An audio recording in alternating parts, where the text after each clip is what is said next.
नमस्कार दोस्तों, आज अपन नया टॉपिक ले रहे हैं पशुओं की नस्लें। तो इसमें अपन पहले पढ़ेंगे भैंस की नस्लें। तो इसके बारे में कुछ पहले भैंस के बारे में कोई जानकारी ले लेते हैं। भैंस का वैज्ञानिक नाम है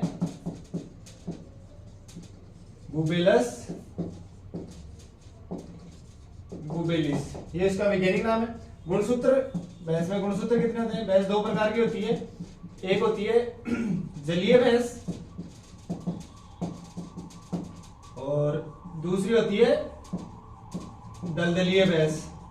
तो जलीय भैंस में गुणसूत्रों की संख्या कितनी होती है? जलीय भैंस में तो होती है 50 और दलदलीय भैंस में होती है 48।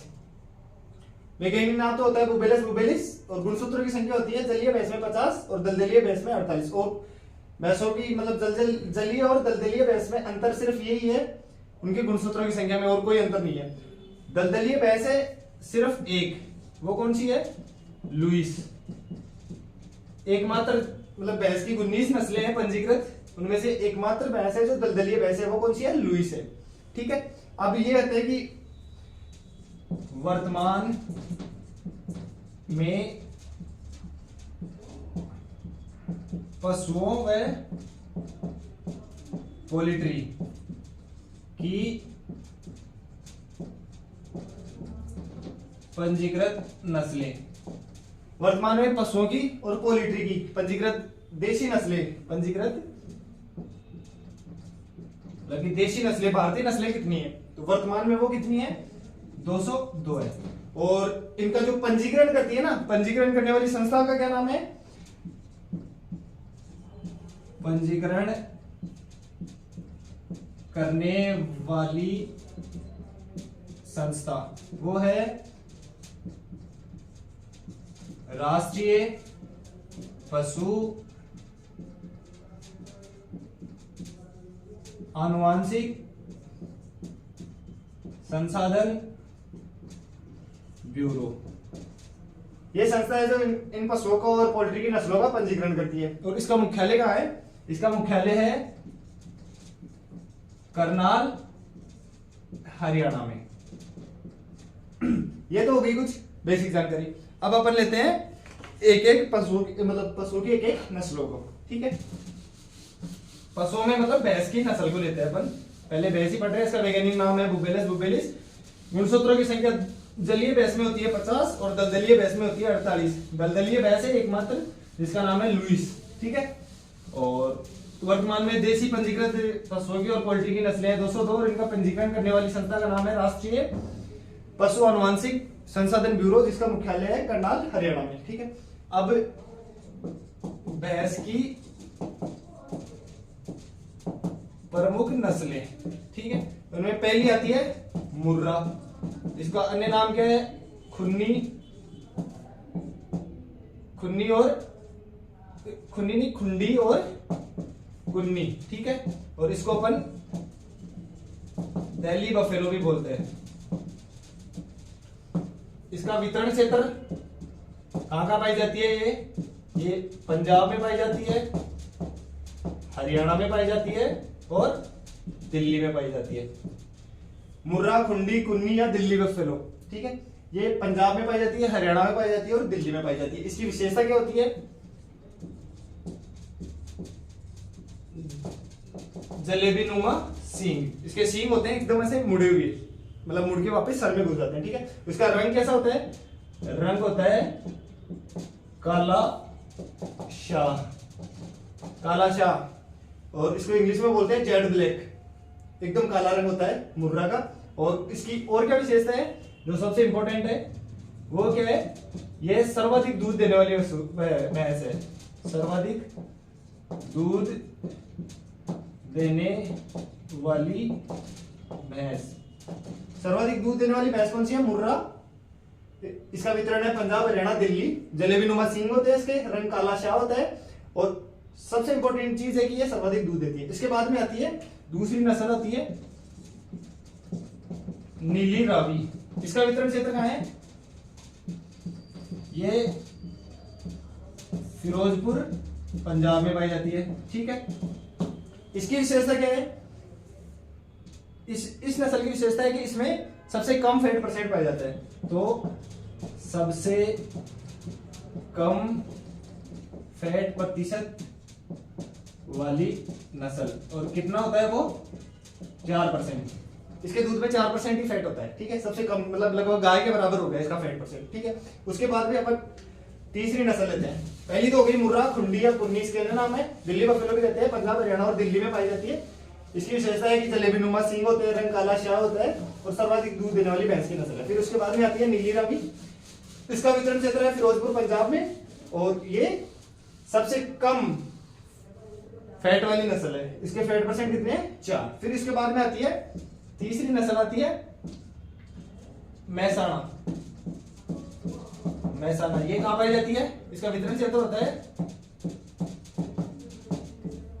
महसाणा गुजरात में, ठीक है। इसकी विशेषता क्या होती है कि ये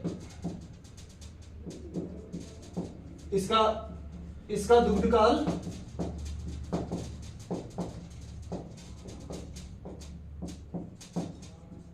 सबसे लंबा होता है। दूध काल क्या होता है कि पशु कितने समय तक दूध दे रहा है, उसको दूध काल बोलते हैं। महसाणा क्या होती है? महसाणा मुर्रा व सूरती नस्ल का मिश्रण है। महसाणा क्या है कि मुर्रा और सूरती नस्ल को आपस में क्रॉस करा के प्राप्त की गई नस्ल है महसाणा, ठीक है। उसके बाद में चौथी नस्ल आती है सूरती। ये कहां पाई जाती है? सूरत और वडोदरा गुजरात में होते हैं, ठीक है। फिर इसके बाद में अगली नस्ल है पांचवी, जाफराबादी। जाफराबादी कहां पाई जाती है? गिर के जंगलों में। गिर के जंगल कहां है? गुजरात। जाफराबादी की विशेषता क्या है कि ये सबसे भारी नस्ल है, सबसे भारी नस्ल है। पांचवी नस्ल आएगी जाफराबादी, ये सबसे भारी नस्ल है, इसकी ये विशेषता है, ठीक है। फिर उसके बाद में अगली नस्ल है महसाणा होगी। ये महसाणा गुजरात में, इसका दूध काल सबसे लंबा होता है। फिर मुर्रा और सूरती का मिश्रण है। फिर होगी सूरती है, सूरत वडोदरा गुजरात में पाई जाती है। फिर आ गई जाफराबादी, ये गिर के जंगल गुजरात में पाई जाती है और सबसे भारी नस्ल है। फिर उसके बाद में अगली नस्ल है छठवीं नस्ल कौन सी है? भदावरी। ये कहां पाई जाती है? इटावा यूपी में। इसकी क्या विशेषता है? इसमें सर्वाधिक फैट प्रतिशत होता है, सर्वाधिक फैट प्रतिशत होता है। नीली रावी में तो सबसे कम था, कितना था? 4%। इसमें सबसे ज्यादा होता है, कितना होता है? 14%, ठीक है। और इसकी और विशेषता है, इसका रंग कैसा होता है? तांबे जैसा। बाकी भैंसों का रंग काला होता है और इसका रंग होता है तांबे जैसा, इसीलिए इसको भदावरी कहते हैं, मतलब बद्दे बद्दे कलर की होगी इसलिए भदावरी कहते हैं। फिर अगली नस्ल आती है टोडा। टोडा यह नस्ल कहां पाई जाती है? नीलगिरी की पहाड़ी, तमिलनाडु में, ठीक है। इसकी क्या विशेषता है कि ये सबसे उग्र नस्ल है भैंसों में, सबसे उग्र मतलब गुस्सेल नस्ल है। सबसे उग्र नस्ल है भैंसों की, सबसे उग्र नस्ल कौन सी है? टोडा, ठीक है। उसके बाद में लास्ट एक नस्ल और आती है, उसको बोलते हैं अपन उसको बोलते हैं नागपुरी। ये कहां पाई जाती है?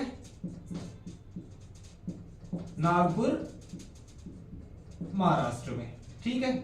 इसकी क्या विशेषता होती है कि इसके सींग होते हैं वो लंबे होते हैं, तलवार नुमा सींग होते हैं। तलवार नुमा की ऐसे देखिए होगे, लंबे लंबे सींग लटकते हुए होते हैं भैंसों के, हाथी के दांत निकले होते हैं, उस तरह के इसके सींग होते हैं। तो ये इसके सींग तलवार नुमा होते हैं। ठीक है, इसकी मुख्य विशेषता ये है, इसके सींग तलवार नुमा होते हैं, लंबे सींग होते हैं। ठीक है, ये अपने कुछ भैंस की नस्लें थी मोटी मोटी जिनसे क्वेश्चन पूछे जाएंगे, वो नस्लें अपन ने पढ़ ली है। ठीक है, अब नेक्स्ट वीडियो में अपन पढ़ेंगे गाय की प्रमुख नस्लें। तो